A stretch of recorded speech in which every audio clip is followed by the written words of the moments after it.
رسولا آمنت باللہ صدق اللہ العظیم۔ آئیے حضرات، ہم اور آپ مل کر سب سے پہلے مصطفیٰ جان رحمت شمع بزم ہدایت سرور کائنات فخر کائنات بنائے کائنات جس نبی کی عظمت و شان کو بیان کرتے ہوئے فرماتے ہیں میرے امام، اللہ کی سرتابہ قدم و شان ہے یہ، انسان ہی انسان ہو انسان ہے یہ، قرآن کو ایمان بتاتا ہے انہیں، ایمان یہ کہتا ہے میری جان ہے یہ۔ تمام لوگ محبت و عقیدت کے ساتھ گنبد خدا کی جانب لگا کر درود پاک کی ڈالیاں محبت کی تھالیوں میں سجا کر پیش کریں۔ پڑھیے بابا سے بلند اللہم صلی علی سیدنا و مولانا محمد و بارک وسلم، صلاۃ و سلام علیک یا رسول اللہ صلی اللہ علیہ وسلم۔ حضرات، قلت وقت کی تلوار میری گردن پہ بھی لٹک رہی ہے اور اسے آپ بھی محسوس کر رہے ہیں اور میں بھی محسوس کر رہا ہوں، کیونکہ وقت کافی ہو چکا ہے اور ابھی ہمارے کئی شعراء ممبر نور پہ تشریف فرما ہے، پڑھنے سے ابھی باقی رہ گئے ہیں، ان کو بھی آپ کو سماعت کرنا ہے۔ اور خصوصی خطاب خطیب اہل سنت مبلغ اسلام ناشر مسلک اعلیٰ حضرت علامہ مفتی عمران حنفی صاحب قبلہ مراد آبادی کا سماعت کرنا ہے۔ تو جب تک آپ یہاں پر بیٹھیں محبت و سکون کے ساتھ یہاں پر بیٹھیں، پروردگار عالم کی بارگاہ میں دعا ہے کہ پروردگار عالم ان شعراء اسلام و خطیب اہل سنت اور نبی اہل سنت جمیع ارباب منبر کے علم و عمل و عمر میں برکت عطا فرمائے۔ میں ایک شعر اعلیٰ حضرت کا پڑھتا ہوں، بس اسی شعر کے تناظر میں تھوڑی سی باتیں کر کے آپ کے سامنے سے رخصت ہو جاؤں گا۔ میرا امام فرماتا ہے، سب چمک والے اجلوں میں چمکا کیے، سب چمک والے اجلوں میں چمکا کیے، اندھے شیشوں میں چمکا ہمارا نبی، اندھے شیشوں میں چمکا ہمارا نبی، قرنوں بدلی رسولوں کی ہوتی رہی، قرنوں بدلی رسولوں کی ہوتی رہی، چاند بدلی کا نکلا ہمارا نبی۔ اور اعلیٰ حضرت فرماتے ہیں، جس نے مردہ دلوں کو دی عمر ابد ہے وہ جانے مسیحا ہمارا نبی۔ انہی اشعار کو اپنے ذہن میں رکھیے گا۔ اعلیٰ حضرت فرماتے ہیں، سب چمک والے اجلوں میں چمکا کیے، اندھے شیشوں میں چمکا ہمارا نبی۔ اسی شعر کے تناظر میں گفتگو کروں گا۔ رات میں نے بڑی مشہور و معروف آیت کریمہ تلاوت کرنے کا شرف حاصل کیا۔ پروردگار قرآن میں ارشاد فرماتا ہے، لقد من اللہ علی المؤمنین اذ بعث فیہم رسولا، تحقیق کے مومنوں پر اللہ کا احسان ہوا کہ اس نے انہی میں سے ایک رسول کو جلوہ گر فرمایا۔ اس دنیا کے اندر آستھا کے اعتبار سے، نظریاتی اعتبار سے تین طرح کے لوگ پائے جاتے ہیں۔ پوری دنیا کا آپ جائزہ لیجیے، تین طرح کے لوگ ہیں۔ ایک وہ جنہیں ہم کافر کہتے ہیں، دوسرے وہ جنہیں ہم منافق کہتے ہیں، اور تیسرے وہ جنہیں ہم مومن کہتے ہیں۔ کافر کسے کہتے ہیں؟ قرآن کہتا ہے، قل یا ایھا الکافرون، اے محبوب آپ فرما دو ان کافروں سے کہ میں اس کی پرستش نہیں کرتا جس کی تم پرستش کرتے ہو۔ حضرات، تو پتہ چلا کہ کافروں کا چہرہ دن کے اجالے میں بھی پہچانا جا سکتا ہے، رات کے اندھیرے میں بھی پہچانا جا سکتا ہے۔ منافقین کسے کہتے ہیں؟ منافق کی تعریف سورہ منافقون کی پہلی ہی آیت میں کی گئی۔ اللہ تبارک و تعالیٰ قرآن میں ارشاد فرماتا ہے، محبوب یہ منافق جب تمہارے پاس آتے ہیں تو کہتے ہیں، ہم گواہی دیتے ہیں کہ آپ ضرور اللہ کے رسول ہیں۔ اللہ فرماتا ہے، اللہ جانتا ہے ان منافقوں کے دلوں میں کیا ہے۔ حضرات، تو سورہ منافقون کو جب ہم پڑھیں گے تو منافقوں کا چہرہ ہمارے نگاہوں کے سامنے آ جاتا ہے۔ اب مومن کی تعریف سنو، مومن کسے کہتے ہیں؟ رب فرماتا ہے، لِتُؤْمِنُوا بِاللَّهِ وَرَسُولِهِ وَتُعَزِّرُوهُ وَتُعَقِّرُوهُ وَتُسَبِّحُوهُ بُكْرَةً وَأَصِيلًا۔ اللہ قرآن میں فرماتا ہے، مومن وہ ہے جو ایمان لائے اللہ پر، اس کے رسول پر، اور نبی کی تعظیم کرے، نبی کی توقیر کرے، اور صبح و شام اللہ کی تسبیح بیان کرے۔ تو مومن وہ ہے جو نبی کی تعظیم و توقیر کرے۔ حضرات، اب قرآن ہمیں پیغام دیتا ہے کہ لقد من اللہ علی المؤمنین اذ بعث فیہم رسولا، تحقیق کے مومنوں پر اللہ کا احسان ہوا ہے کہ اس نے انہی میں سے ایک رسول کو جلوہ گر فرمایا۔ اب وہ لوگ جو کہتے ہیں نبی کا میلاد نہیں منانا چاہیے، وہ لوگ جو کہتے ہیں نبی کا جشن نہیں منانا چاہیے، وہ لوگ جو کہتے ہیں نبی کی آمد پر اپنے گھروں کو نہیں سجانا چاہیے، وہ لوگ جو کہتے ہیں کہ نبی کی آمد پر خوشیاں نہیں منانا چاہیے، قرآن نے ان سے کہا ہی کب ہے کہ تم نبی کی آمد کی خوشی مناؤ؟ قرآن میں رب فرماتا ہے مومنوں پر اللہ کا احسان ہوا ہے، اور مومن وہ ہے جو نبی کی تعظیم و توقیر کرے، جو نبی کو اپنی طرح بشر کہے، جو نبی کے علم غیب کا انکار کرے۔ اس سے رب نے کہا ہی کب ہے کہ تم میرے محبوب کی آمد کی خوشی مناؤ؟ رب قرآن میں فرماتا ہے مومنوں پر اللہ کا احسان ہوا ہے کہ اس نے انہی میں سے ایک رسول کو جلوہ گر فرمایا۔ اے پیارے مسلمانوں، اللہ نے بے شمار نعمتوں سے انسان کو نوازا۔ اے کیسر پور میں رہنے والوں، اپنے اپنے وجود کا جائزہ لو۔ اللہ نے آنکھ عطا کی، کتنی بڑی اللہ کی نعمت ہے، اس سے پوچھیں جس کے پاس آنکھیں نہیں ہیں۔ کان اللہ کی عظیم نعمت ہے، اس سے پوچھیں جس کے پاس کان نہیں ہے۔ زبان اللہ کی کتنی بڑی نعمت ہے، اس سے پوچھیں جس کے پاس زبان نہیں ہے۔ یہ ہاتھ کتنی بڑی اللہ کی نعمت ہے، اس سے پوچھیں جس کے پاس ہاتھ نہیں ہے۔ یہ پیر کتنی بڑی اللہ کی نعمت ہے، اس سے پوچھیں جس کے پاس پیر نہیں ہے۔ بے شمار نعمتوں سے انسان کو نوازا۔ اللہ نے آسمان کا شامیانہ لگایا مگر احسان نہیں جتایا، زمین کا فرش بچھایا مگر احسان نہیں جتایا، آسمان سے پانی برسایا مگر احسان نہیں جتایا، زمین سے دانا اگایا مگر احسان نہیں جتایا۔ اللہ تبارک و تعالیٰ نے انسان کی رشد و ہدایت کے لیے تقریباً 1,24,000 کم و بیش انبیاء کرام کو بھیجا۔ پورا قرآن پڑھنے کہیں رب نے یہ نہیں فرمایا میں نے آدم کو صفی اللہ بنا کر بھیجا اس لیے تمہارے اوپر احسان کیا، میں نے نوح کو نجی اللہ بنا کر بھیجا اس لیے تمہارے اوپر احسان کیا، میں نے ابراہیم کو خلیل اللہ بنا کر بھیجا اس لیے تمہارے اوپر احسان کیا، میں نے اسماعیل کو ذبیح اللہ بنا کر بھیجا اس لیے تمہارے اوپر احسان کیا، میں نے موسیٰ کو کلیم اللہ بنا کر بھیجا اس لیے تمہارے اوپر احسان کیا، میں نے عیسیٰ کو روح اللہ بنا کر بھیجا اس لیے تمہارے اوپر احسان کیا۔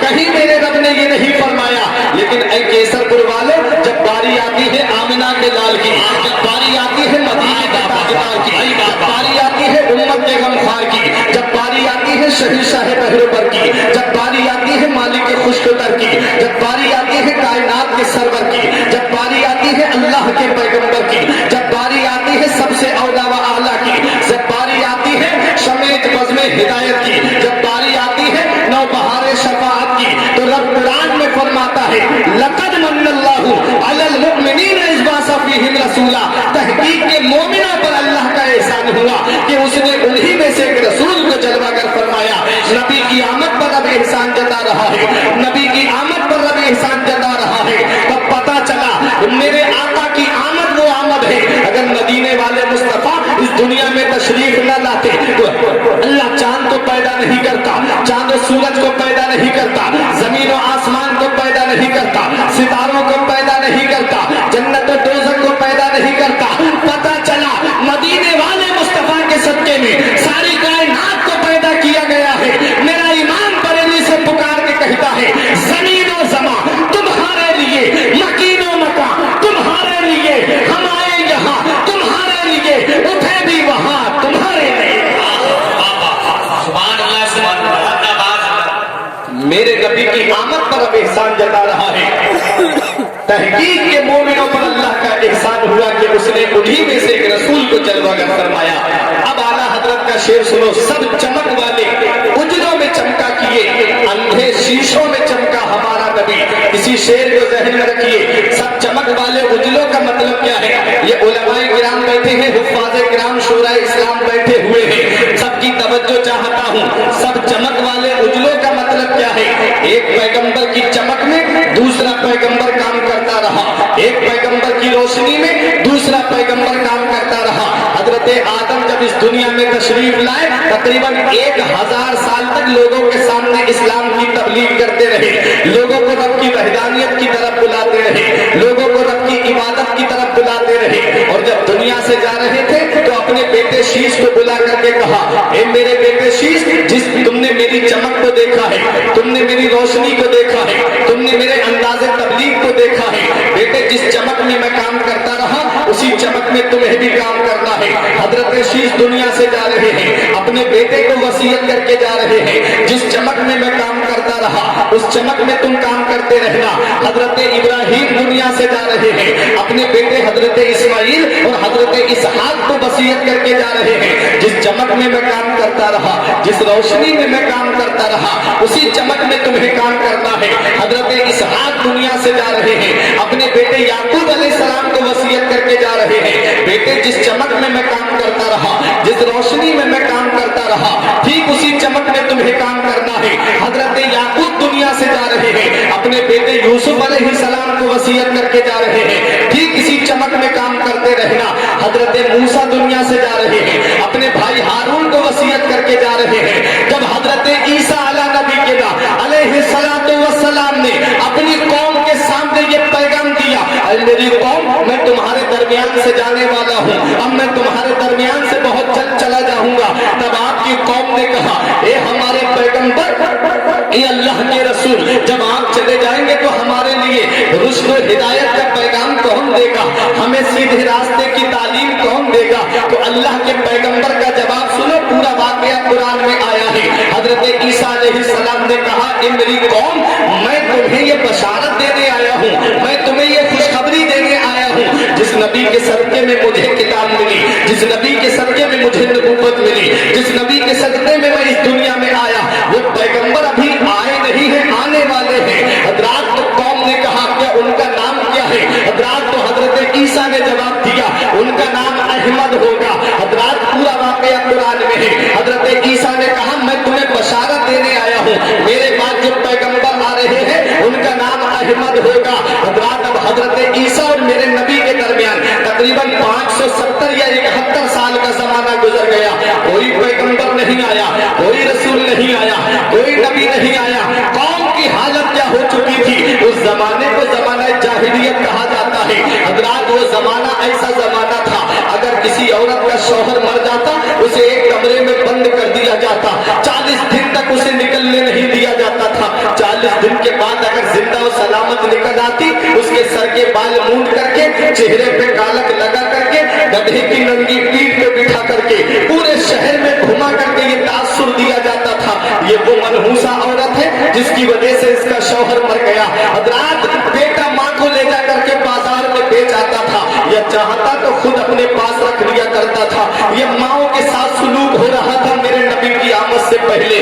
بھائی اپنی بہن کو خود اپنے ہاتھوں سے کاٹ دیتا تھا، خود اپنے ہاتھوں سے ذبح کر دیتا تھا تاکہ میں کسی کا سالہ نہ کہلاؤں، کوئی میرا پہلوئی نہ کہلائے۔ اور بیٹیاں زمین میں زندہ در کوئی کر دی جاتی تھی، بیٹیاں پیدا ہوتے ہی زمین میں گاڑ دی جاتی تھی۔ پیارے مسلمانوں وہ دور ایسا دور تھا، کون سا ایسا سینے میں درد رکھنے والا دل ہے جس کی آنکھ سے آنسو نہ نکلے؟ اس دور کو یاد کر کے ایک صاحب کا بیان ہے مکے کے، کہتے ہیں جب میری بیٹی چلنے لگی تو میں نے اپنی بیٹی سے کہا چل بیٹی تجھے میلہ دکھا کے لاتا ہوں۔ میری بیٹی بہت خوش تھی کہ آج اس کا باپ اسے میلہ دکھا کے لائے گا۔ کہتے ہیں جب میں کنویں کے پاس لے کر کے گیا میں نے کہا بیٹی نیچے کو دیکھ، میری بیٹی نے کنویں میں جھانک کر کے دیکھا، میں نے دھکا دیا، میری بیٹی کنویں کے اندر جا کر کے گری۔ کہتے ہیں کہ میری بیٹی پانی میں ڈوب کر کے مر گئی۔ اللہ اکبر، وہ دور ایسا دور تھا جس دور میں بیٹیوں کو زمین میں زندہ گاڑ دیا جاتا تھا۔ پیارے نبی کے پیارے صحابی جن کا نام حضرت دہیہ کلبی ہے، واقعہ آپ نے سنا ہوگا۔ پیارے مسلمانوں دہیہ کلبی کے چہرے پہ جب نبی کی نظر پڑی تو دعا کی اے اللہ دہیہ کلبی کو اسلام کی دولت عطا فرما دے۔ دہیہ کلبی مسلمان ہونے کے لیے آئے، فجر کی نماز کے بعد آقا کی بارگاہ میں نبی نے اپنی چادر رحمت کو بچھا دیا، بیٹھو دہیہ کلبی۔ رونے لگے، چادر اٹھا کے سینے سے لگا دی، یا رسول اللہ مجھ جیسا گناہگار آپ کی پاکیزہ چادر پہ کیسے بیٹھ سکتا ہے؟ میرے نبی نے فرمایا دہیہ کلبی کلمہ پڑھ لو مسلمان ہو جاؤ۔ عرض کرتے آقا میں کلمہ پڑھ لوں گا کہ اللہ میرے گناہ معاف کر دے گا؟ نبی نے فرمایا کلمہ پڑھ لو اللہ تمہارے گناہ معاف کر دے گا۔ عرض کرتے ہیں آقا میں اپنے قبیلے کا سردار تھا، آقا میرے اندر میری سرپرستی میں جو گھر آتے تھے وہ 70 گھر آتے تھے، آقا میں نے اپنے ہاتھوں سے 70 لڑکیوں کو زمین میں زندہ گاڑ دیا ہے کہ اللہ میرے گناہ معاف کر دے گا۔ جبرائیل علیہ السلام حاضر ہوتے ہیں، عرض کرتے ہیں آقا اللہ آپ کو سلام فرماتا ہے۔ اللہ ارشاد فرماتا ہے دہیہ کلبی سے کہہ دو وہ کلمہ پڑھ دے۔ ان کے ایک مرتبہ کلمہ پڑھنے کی وجہ سے اللہ نے 70 لڑکیوں کے قتل کے گناہ کو معاف کر دیا ہے۔ اللہ اکبر۔ دہیہ کلبی نے جب کلمہ شریف پڑھا تو رونے لگے، کہتے آقا ایک بات اور ہے جو میں بھول نہیں پا رہا ہوں۔ نبی نے فرمایا کیا ہے؟ کہتے آقا میں اب جب تجارت کے لیے جا رہا تھا تو اپنی بیوی کو حاملہ چھوڑ کر کے گیا تھا، میری بیوی امید سے تھی، میں نے کہا اپنی بیوی سے بیٹا پیدا ہو تو خوشی کا اظہار کرنا اور بیٹی پیدا ہو تو گلا دبا کر کے مار دینا۔ کہتے میں چلا گیا، کئی سال کے بعد واپس آیا، جب دروازہ کھٹکھٹایا تو پھول سی بچی نے میرے گھر کا دروازہ کھولا۔ میں نے کہا تو کون ہے؟ اس بچی نے کہا آپ کون ہیں؟ میں نے کہا میں اس گھر کا مالک ہوں۔ اس بچی نے کہا میں اس گھر کے مالک کی بیٹی ہوں۔ کہتے ہیں کہ وہ بچی میرے قدموں سے لپٹ کے رونے لگی، بابا آپ کہاں چلے گئے تھے؟ میں کب سے آپ کے بارے میں پوچھتی تھی، امی کہتی تھی کہ تیرے والد آنے والے ہیں، ابا بہت دیر کر دی آپ کو آتے آتے۔ کہتے ہیں میں اپنی بیوی کے پاس جا کر کے کہتا ہوں اے میری بیوی یہ کس کی بیٹی ہے؟ تو میری بیوی نے کہا کہ اس کے رخسار دیکھو تم سے ملتے ہیں، اس کا نقشہ دیکھو تم سے ملتا ہے، یہ تمہاری بیٹی ہے۔ کہتے میں نے کہا تو نے نصیحت یاد نہیں رکھی؟ میں نے کیا کہا تھا؟ بیٹا پیدا ہو تو خوشی کا اظہار کرنا اور بیٹی پیدا ہو تو گلا دبا کر کے مار دینا۔ کہتے ہیں میری بیوی نے کہا کہ میرے شوہر مجھے تمہاری نصیحت یاد تھی، لیکن جب میری بیٹی پیدا ہوئی میں اس کا گلا دبا کے مارنا چاہ رہی تھی۔ میرے ضمیر نے مجھ سے جھنجھوڑ کر کے کہا خبردار اگر تو نے بیٹی کا گلا دبا کے مار دیا تو قیامت تک کے لیے بیٹیوں کا بھروسہ ماں کی ممتا سے اڑ جائے گا، اس لیے اس کا گلا دبا کر کے مت مارنا۔ اے میرے شوہر، ماں کی نظر میں کیا ہو، لڑکا ہو اور کیا لڑکی ہو، ماں کی نظر میں دونوں برابر ہوتے ہیں۔ آج ہم جائزہ لیتے ہیں عورت جب بچے کو پیدا کرتی ہے تو کتنے درد کے جھٹکے برداشت کرتی ہے، کتنی تکلیفیں برداشت کرتی ہے، لیکن ماں ماں ہوتی ہے پیارے مسلمانوں۔ ایک بار جب وہ اپنے بچے کو دیکھتی ہے، چاہے لڑکا ہو یا لڑکی ہو، ساری درد کی تکلیفوں کو بھول جاتی ہے، ساری درد کی پریشانیوں کو بھول جاتی ہے۔ یہ پہلے کا زمانہ جاہلیت تھا جہاں بیٹیاں پیدا ہو جاتی تھی تو آدمی اپنے آپ کو سب سے بڑا منحوس سمجھتا تھا، لیکن آج یہ ترقی یافتہ دور اتنا دور ترقی کر گیا ہے۔ آج اگر باپ کو یہ پتا چل جائے کہ ماں کے شکم میں بچہ پلنے والا لڑکی ہے، الٹرا ساؤنڈ کے ذریعے، سونوگرافی کے ذریعے، تو اس بچی کو لے جا کر کے ہاسپٹل میں کانٹے دار چمچوں کے ذریعے، قینچیوں کے ذریعے اس بچی کا قتل ماں کے پیٹ میں کرا دیا جاتا ہے۔ مکے کے کافر بیٹی کو اتنی مہلت تو دیتے تھے کہ بچی دنیا میں آ کر کے سانس لے لیتی، آج کا باپ تو اتنا بھی موقع نہیں دیتا کہ بیٹی دنیا میں آ کر کے سانس لے لے۔ یاد رکھو اللہ کا قرآن کیا کہتا ہے، بے ای ذنب قتلت، اللہ قیامت میں ان بچیوں سے پوچھے گا تمہیں کس گناہ میں قتل کیا گیا ہے، تمہیں کس جرم میں قتل کیا گیا ہے؟ وہ بچیاں بتائیں گی مولا ہمارا کوئی گناہ نہیں تھا، ہمارے باپ نے ہمیں پھر بھی قتل کرایا۔ کیا جواب دیا جائے گا اس کا رب کی بارگاہ میں؟ یاد رکھو پیارے مسلمانوں، مدینے والے مصطفیٰ ارشاد فرماتے ہیں، نبی کا فرمان ہے جس کی 3 بیٹیاں ہو وہ ان کی اچھی تعلیم دے، اچھی تربیت دے، اچھے طریقے سے پرورش کرے اور اچھے گھر میں نکاح کر دے تو وہ قیامت میں میرے اتنا قریب ہوگا جتنا شہادت والی انگلی برابر والی انگلی کے قریب ہے۔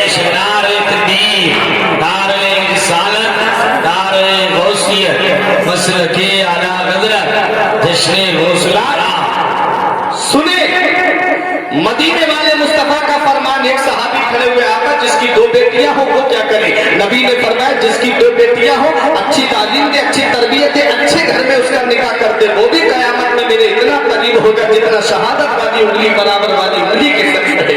ایک صحابی کھڑے ہوئے آقا جس کی 1 ہو وہ کیا کرے؟ نبی نے فرمایا جس کی 1 بیٹی ہو اچھی تعلیم دے، اچھی تربیت دے، اچھے گھر میں اس کا نکاح کر دے، وہ بھی قیامت میں میرے اتنا ہی قریب ہوگا۔ حضرات یہ وہی مکہ ہے جہاں بیٹیوں کو زمین میں زندہ درگور کر دیا جاتا ہے۔ نبی نے اپنی بیٹی فاطمہ کو گود میں لے کے فرمایا فاطمہ تو بدعۃ منی، فاطمہ میرے جگر کا ٹکڑا ہے، میری بیٹی میرے جگر کا ٹکڑا ہے۔ یہ وہی مکہ ہے جہاں بیٹیوں کو زمین میں زندہ کر دیا جاتا تھا۔ اے پیارے مسلمانوں، آج کا جائزہ لو، آج کے ماحول کا جائزہ لو۔ اگر کسی گھر میں بیٹی پیدا ہو جائے تو دادی کا چہرہ الگ اتر جاتا ہے، دادا کا چہرہ الگ اتر جاتا ہے، اس عورت کو تانے دیے جاتے ہیں جب سے یہ منحوس گھر میں آئی ہے بیٹیاں ہی بیٹیاں گھر میں پیدا ہو رہی ہیں۔ اللہ کا قرآن کیا کہتا ہے؟ 25واں پارہ کھول کے دیکھو، رب ارشاد فرماتا ہے یہب لمن یشاء اناثا ویہب لمن یشاء ذکورا اور یزوجہم ذکرانا و اناثا۔ اللہ قرآن میں فرماتا ہے اللہ جسے چاہتا ہے اسے بیٹیاں عطا فرماتا ہے، اللہ جسے چاہتا